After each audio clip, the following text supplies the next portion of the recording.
Unit 1, Paham Kebangsaan, Nasionalisme, dan Menjaga NKRI. A. Pengertian bangsa dan kebangsaan. Pada rapat BPUPK 29 Mei, 1 Juni 1945, terjadi diskusi atau tukar pikiran mengenai apa yang dimaksud dengan bangsa dan kebangsaan itu. Insinyur Soekarno kala itu menggarisbawahi dua hal yakni. 1. Sebagai seorang Muslim, pendapatnya tidak dimaksudkan untuk menyerang atau menolak pandangan tokoh Islam. 2. Meletakkan paham kebangsaan sebagai dasar tegak berdirinya sebuah negara. Insinyur Soekarno mengutip pendapat tokoh terkemuka bernama Ernest Renan yang menyatakan bahwa syarat suatu bangsa adalah kemauan akan bersatu dan menjadi bangsa, yaitu satu kawanan manusia yang mau bersatu, yang merasa dirinya bersatu. Kemudian ia juga mengutip pendapat lain menurut definisi Otto Bauer yang menyatakan bahwa bangsa adalah satu kesatuan perangai yang timbul karena kesatuan nasib. Namun Insinyur Soekarno tidak serta-merta setuju begitu saja dengan pendapat kedua tokoh tersebut, karena saat itu belum ada yang namanya geopolitik. Menurut Soekarno, bangsa atau kebangsaan itu tidak didasarkan pada satu daerah tertentu, misalnya Pulau Jawa, tetapi mencakup seluruh pulau, semua etnis, dalam wilayah Indonesia. Ini menjadi landasan pentingnya persatuan Indonesia, mencintai dan turut menjaga keutuhan NKRI. B. Pengertian nasionalisme. Secara bahasa, nasionalisme berasal dari bahasa Inggris yaitu yang artinya bangsa. Menurut Kamus Bahasa Besar Indonesia, nasionalisme adalah sebuah pemahaman yang mengajarkan untuk mencintai bangsanya sendiri. Sementara, jika merujuk pada paham Pancasila dan pembukaan UUD NRI tahun 1945, nasionalisme adalah sikap cinta tanah air dan menjaga persatuan bangsa dengan tetap menjaga perdamaian yang ada di dunia. C. Tujuan sikap nasionalisme. Adapun tujuan dari memiliki sikap nasionalisme adalah 1. Menumbuhkan dan meningkatkan rasa cinta terhadap tanah air dan bangsa. 2. Membangun hubungan yang rukun dan harmonis antar individu dan masyarakat. 3. Membangun dan mempererat tali persaudaraan antar sesama anggota masyarakat. 4. Berupaya untuk menghilangkan ekstremisme atau tuntutan berlebihan dari warga negara kepada pemerintah. 5. Menumbuhkan semangat rela berkorban bagi tanah air dan bangsa. 6. Menjaga tanah air dan bangsa dari serangan musuh, baik dari luar maupun dari dalam negeri. D. Ciri-ciri nasionalisme. Menurut Dr. Sudio, ciri-ciri nasionalisme adalah 1. Adanya persatuan dan kesatuan bangsa. 2. Adanya organisasi modern yang sifatnya nasional. 3. Perjuangan yang dilakukan sifatnya nasional. 4. Nasionalisme bertujuan untuk kemerdekaan dan mendirikan suatu negara merdeka di mana kekuasaan tertinggi berada di tangan rakyat. 5. Nasionalisme lebih mengutamakan pikiran, sehingga pendidikan memiliki peranan penting dalam mencerdaskan kehidupan bangsa. Semangat nasionalisme juga tertuang dalam Pancasila, yaitu pada sila ketiga Pancasila dengan ciri-ciri. 1. Rasa cinta terhadap tanah air dan bangsa Indonesia. 2. Rela berkorban demi kepentingan bangsa dan negara. 3. Bangga memiliki tanah air dan bangsa Indonesia. 4. Memposisikan kepentingan bangsa dan negara di atas kepentingan pribadi dan golongan. E. Bentuk-bentuk nasionalisme. Ada beragam bentuk nasionalisme yang diterapkan di suatu negara, antara lain 1. Nasionalisme kewarganegaraan adalah bentuk nasionalisme di mana negara memiliki kebenaran politik dari keikutsertaan rakyatnya, kehendak rakyat, atau perwakilan politik. 2. Nasionalisme etnis adalah berupa semangat kebangsaan di mana negara memiliki kebenaran politik dari budaya asal atau etnis suatu masyarakat. 3. Nasionalisme romantik, organik, identitas adalah negara memiliki kebenaran politik secara organik, yakni berupa hasil dari suatu bangsa atau ras menurut semangat romantisme. 4. Nasionalisme budaya adalah negara memiliki kebenaran politik yang berasal dari budaya bersama, dan bukan dari sifat keturunan seperti ras, warna kulit, dan lainnya. 5. Nasionalisme kenegaraan adalah masyarakatnya memiliki perasaan nasionalistis yang kuat dan diberi keutamaan mengatasi hak universal dan kebebasan. 6. Nasionalisme agama adalah negara memiliki legitimasi politik dari adanya persamaan agama. F. Contoh perilaku yang mencerminkan rasa nasionalisme. Beberapa contoh sikap dan perilaku yang sejalan dengan sikap nasionalisme adalah 1. Mematuhi aturan yang berlaku. 2. Mematuhi hukum negara. 3. Melestarikan budaya bangsa. 4. Menciptakan dan mencintai produk dalam negeri.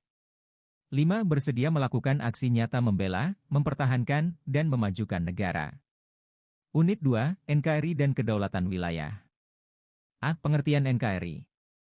Sebuah wilayah negara, atau Wilayah Negara Kesatuan Republik Indonesia, NKRI, menurut Pasal 1 Angka 1 Undang-Undang Nomor 43 Tahun 2008 adalah salah satu unsur negara yang merupakan satu kesatuan wilayah daratan, perairan pedalaman, perairan kepulauan dan laut teritorial beserta dasar laut dan tanah di bawahnya, serta ruang udara di atasnya, termasuk seluruh sumber kekayaan yang terkandung di dalamnya. B. Letak geografis Indonesia. Letak geografis Indonesia berada pada posisi antara dua benua dan dua samudera. Dua benua yaitu benua Asia dan benua Afrika.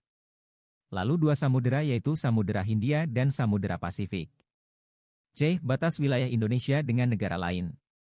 Letak Indonesia yang strategis tersebut membuat konsekuensi berbatasan dengan banyak negara, baik di laut maupun darat. Berikut ini adalah beberapa kawasan di mana Indonesia berbatasan langsung dengan negara lain. 1. Kawasan perbatasan laut dengan Thailand, India dan Malaysia di Aceh, Sumatera Utara, dan 2 pulau kecil terluar.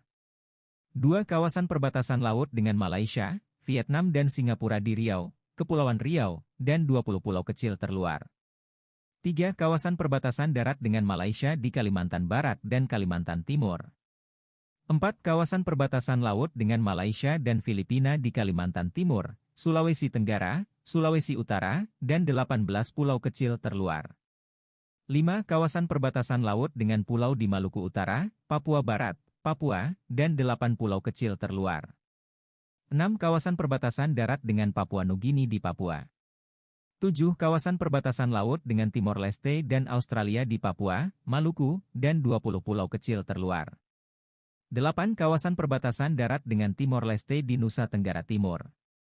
9. Kawasan perbatasan laut dengan Timor Leste dan Australia di NTT, dan 5 pulau kecil terluar. 10. Kawasan perbatasan laut berhadapan dengan laut lepas di Aceh, Sumatera Utara, Sumatera Barat, Bengkulu, Lampung, Banten, Jawa Barat, Jawa Tengah, Jawa Timur, Nusa Tenggara Barat, dan 19 pulau kecil terluar. Batas wilayah di Indonesia ini diatur berdasarkan regulasi Undang-Undang Dasar tahun 1945 dan Peraturan Menteri Dalam Negeri Nomor 76 Tahun 2012 tentang Pedoman Penegasan Batas Daerah. D. Dampak wilayah strategis Indonesia. Tentu saja karena negara kita yang sangat strategis menyebabkan seringkali mengalami sengketa batas wilayah dengan negara-negara lain. Antara lain, 1. Pulau Sipadan dan Legitan, di mana akhirnya dilepaskan kepada Malaysia. 2. Blok Ambalat, Indonesia masih bisa mempertahankannya. 3. Perairan Natuna, merupakan konflik dengan Cina dan terbukti Cina yang melanggar UNCLOS 1982.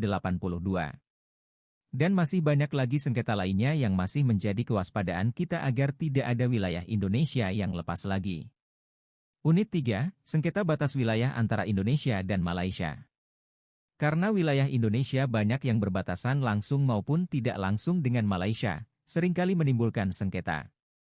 Sejak dekade 1970-an, telah disepakati beberapa Memorandum of Understanding, MOU, yakni 1. MOU antara Indonesia-Malaysia di Jakarta pada 26 November 1973. 2. Minutes of the First Meeting of the Joint 3. Malaysia-Indonesia Boundary Committee pada 16 November 1974. 4. Minutes of the Second Meeting of the Joint 5. Indonesia-Malaysia Boundary Committee di Bali pada 7 Juli 1975. Tahun 2000 dilakukan penegasan batas wilayah antara Indonesia dan Malaysia dalam bentuk Joint Survey on Demarcation, yang merupakan tindak lanjut dari perjanjian tahun 1975. Namun dalam kasus sengketa batas wilayah ini sebenarnya memiliki akar sejarah yang melibatkan negara lain, sejak masa kolonialisme. Situasi itu mempengaruhi terhadap bagaimana penyelesaian sengketa batas wilayah antara Indonesia dan Malaysia. Dalam hukum internasional, dikenal istilah uti possidetis juris, yang populer sejak MOU 1973. Uti possidetis juris adalah suatu negara yang baru dapat mewarisi kekayaan dan wilayah negara penguasa sebelumnya. Dari pengertian ini, dapat dipahami bahwa Indonesia mewarisi wilayah Belanda, sedangkan Malaysia mewarisi wilayah Inggris. Pada masa sebelum Indonesia dan Malaysia merdeka, terdapat pula produk hukum internasional yang dikenal dengan Traktat London. Hukum internasional dalam bentuk traktat ini masih dipakai oleh Indonesia maupun Malaysia sebagai dasar hukum dalam menentukan batas wilayah di Pulau Kalimantan.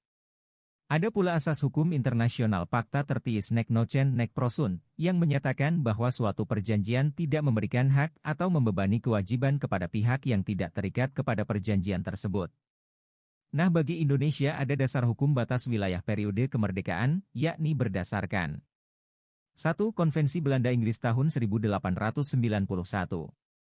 2. Kesepakatan Belanda-Inggris tahun 1915. 3. Konvensi Belanda-Inggris tahun 1928. 4. MOU Indonesia dan Belanda tahun 1973.